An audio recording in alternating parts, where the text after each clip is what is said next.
Welcome, brave listeners, to a place where fear finds its final destination, where the line between fiction and reality fades into a shadowy blur. You've stepped into a world where your deepest anxieties come alive, not just in the recesses of your imagination, but in the very fabric of the stories you're about to hear. In this journey, the tales you'll encounter are more than just words. They're whispers in the dark, echoes of dread that linger long after the last note fades. As you listen, you'll find yourself questioning what's real and what's not, for in this place, the ordinary transforms into the extraordinary, and the familiar becomes something unsettling. So, as you settle in, remember this: you're not just a listener, you're a participant in the unfolding of fear. If you're ready to cross the threshold into a world where the unknown reigns, then let's begin. And before we dive in, if you enjoy what you hear, be sure to subscribe so you never miss a tale. Like, share, and invite others to join us in the shadows, because fear is always better when it's shared. This story was first posted at creepypasta.org by user the_quiet_1 The Beeper Man Part 4. Well, it might just be a bad smoke detector. I can remove it off the ceiling for you, then you can maybe grab a new one at Home Depot tomorrow or something. Are they easy to take off? Oh, yeah. They're a breeze. You can just unscrew them. Oh, well, in that case I can take them off. You can get back to your family. Oh, it's already halfway off. Jaron smiled.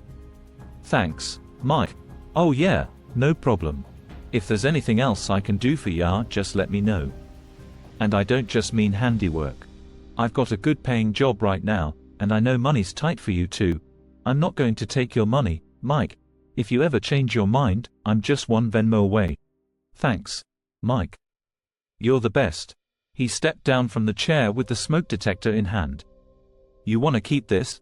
Nah, I'll just throw it out. Well, in that case I'll totally take it. I'd like to fiddle with it a bit more, figure out what's going on here. Sounds good, Mike. All right, he said, heading for the door. Well, take care, man. Don't push yourself too hard. PSH. I ain't pushing myself hard enough. Ah, that's nonsense. Knowing you, you're doing everything in your power. Thanks, man. Appreciate it. He opened the door, and Michael stepped out. Later, man. Bye, Mike. Thanks again. He closed the door, taking a deep sigh as he turned around. He jumped back, his heart skipping a beat. Millie was standing right there, staring at him. The beeper man wanted me to tell you that he's mad. He says he's going to get his beeps no matter what. I thought I told you to stay in my room. You were in trouble. The beeper man told me I had to tell you this message. Jaron was at a loss for words. He just stared at Millie, feeling a chill pass through the room. Maybe he could just chalk this all up to a kid being weird. Simply brushing it aside, though, created a pit in his stomach. He wasn't sure what to think. He awoke the next morning at a decent time, finally. Enough to get Millie ready for school. Stretching in bed, he yawned until his mind was alert enough to justify getting out of bed.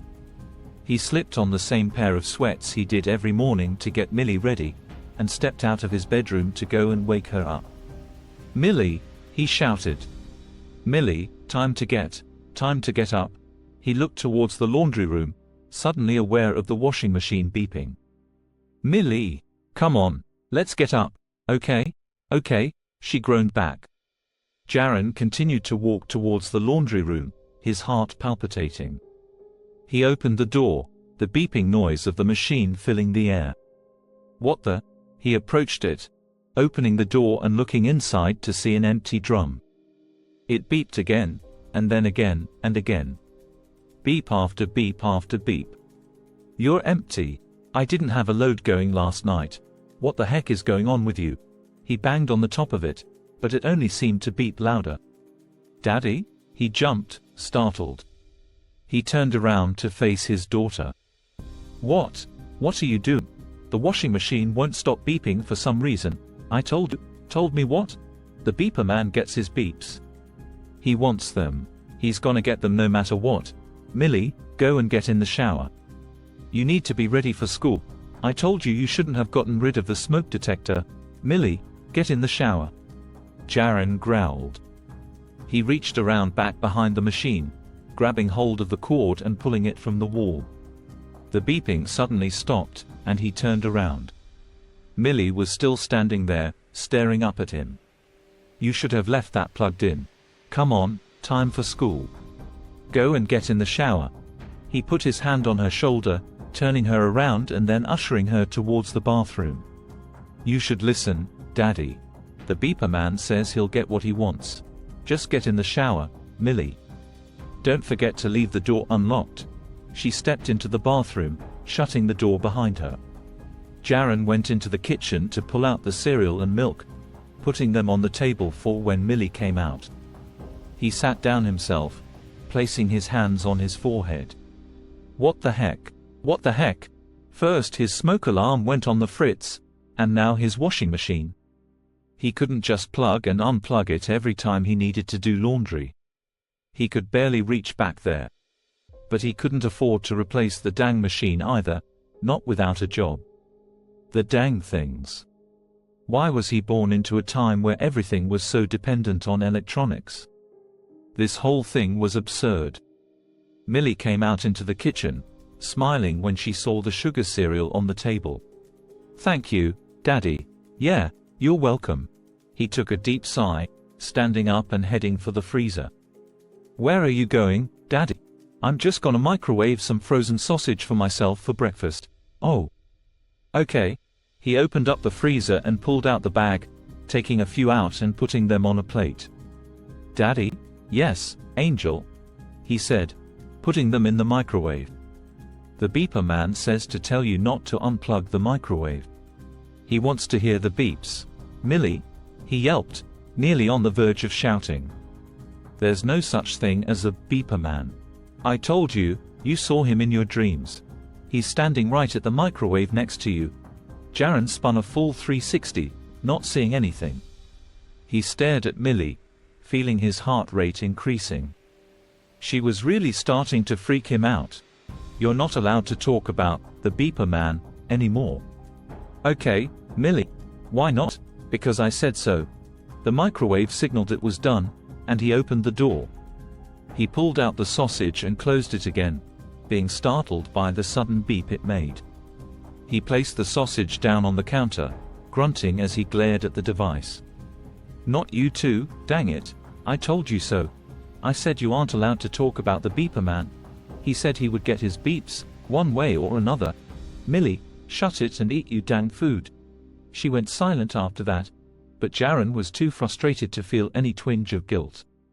He was busy reaching around the back of the microwave to unplug it. He had ended up scooting it forward, finally getting enough space to remove the cord. The beeping stopped, and he breathed a sigh of relief. You shouldn't have done that, Daddy. Now he's mad. Eat your food. He marched off to his bedroom to fetch his cell phone, fists clenched. He picked it up and opened the internet browser, typing in the phrase, "Why are all of my appliances beeping?" A second or two later and the results loaded, and he began scrolling through. Daddy, the bus is here. Okay, see you this afternoon, Angel. He bit his lip as he continued scrolling, none of the results seeming to match up with his particular issue. Gosh dang it. Dang this whole thing, he muttered. What the heck is wrong with all this? He was suddenly jerked out of his thoughts by the sound of the dryer beeping.